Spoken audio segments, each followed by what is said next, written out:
Justice Bola Tinubu, resign now. Resign, or Trump will remove you. The US will remove you. The next weeks and months are going to be politically spicy for Nigeria as Tinubu tries by hook or by crook to recapture the presidency.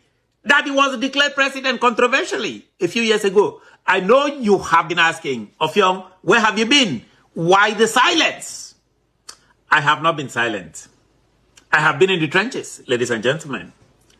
I have been in Washington, D.C. on April 21st. While many of you were wondering about my whereabouts, I was inside the halls of power at the Capitol Forum, organized by the International Committee on Nigeria, led by Steve Enada. This is the Ofyong Okwa Show. That's where I was. Watch this. Listen to what was discussed in the room, ladies and gentlemen. Just take a quick listen. Offer asylum protection to them and others threatened by this regime. Ensure a free election in 2027. It can be done for the cost of a Tomahawk missile volley. Tinubu was declared the winner with less than 9 million votes in a nation of 230 million. You heard that? A free election changes everything. You heard that? That is not Abuja speaking. That is Washington, D.C. in the United States. And that is exactly why my silence was necessary. These meetings take a long time. You don't scream while you are hunting.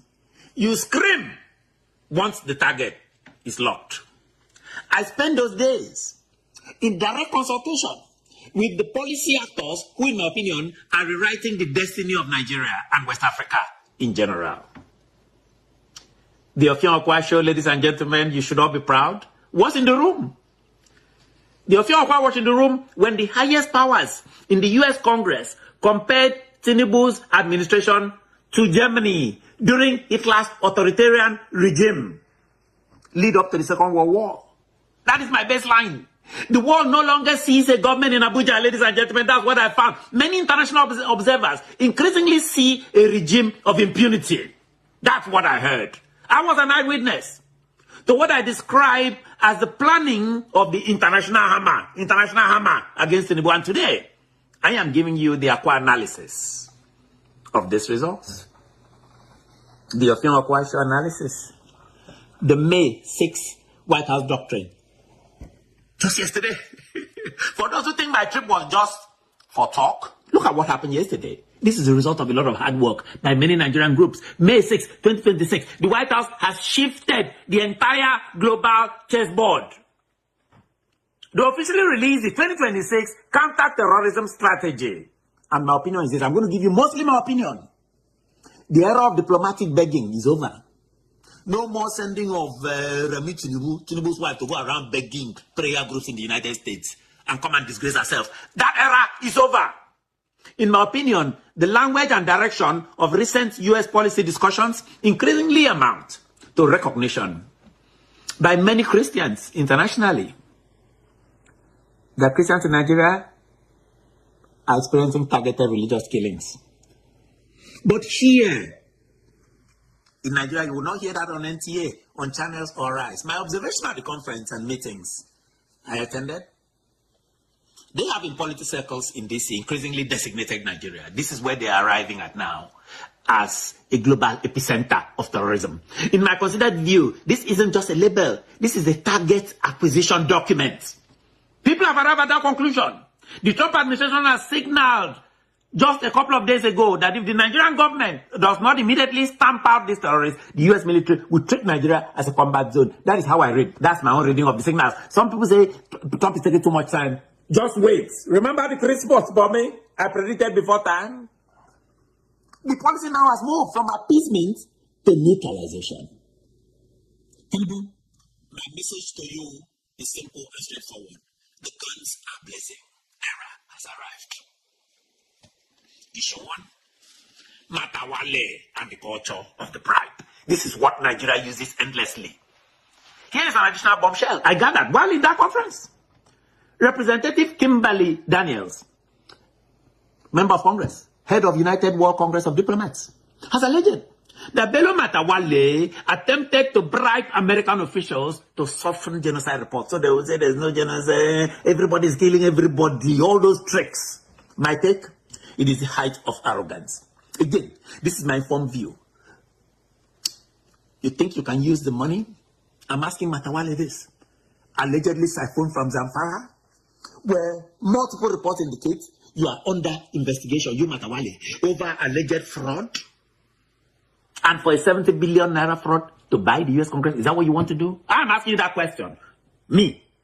You think reports and allegations surrounding Hillox trucks for bandits in the north that is tied to you translates to favor in Florida? We read these reports. You come and tell us whether it's true or not. Voices like Senator Ted Cruz in that conference, in my opinion, increasingly raising concerns about complicity from people like you. He spoke with conviction at that conference. If I were you, I'll be careful. In my opinion, Matawale is not just a minister, just Tinubu's minister. He's a liability to the very survival of this Tinubu administration. Tinubu thinks all he has to do is to rig elections. It's different this time. You should too. The Ibadan coalition. Not long ago, a few weeks ago, people were celebrating Ibadan, all the opposition groups coming together. I think it was April 26th, if I'm not mistaken. A group, opposition, wanted to come together to counter Tinubu. But the official pastor has to warn Nigerians, keep your eyes open. These opposition leaders in Nigeria are no angels. They're not. It's like changing one shirt to wear another. Most of them are the same people who, what I believe, is the exclusive Sharia systems that fuel this violence in Nigeria in the first place. That is my opinion. These people are not for liberation. David Mark and all these people. They are looking for their own turn at the feeding trough. They are fed from the federal trough before they want to feed again. They are looking for their own turn to steal. That is my own opinion. Nigeria does not need a coalition of the I am not tired of coalitions of these people. Nigeria needs external pressure of the Trump administration and truth-telling of groups like ICON that I just witnessed in Washington, D.C.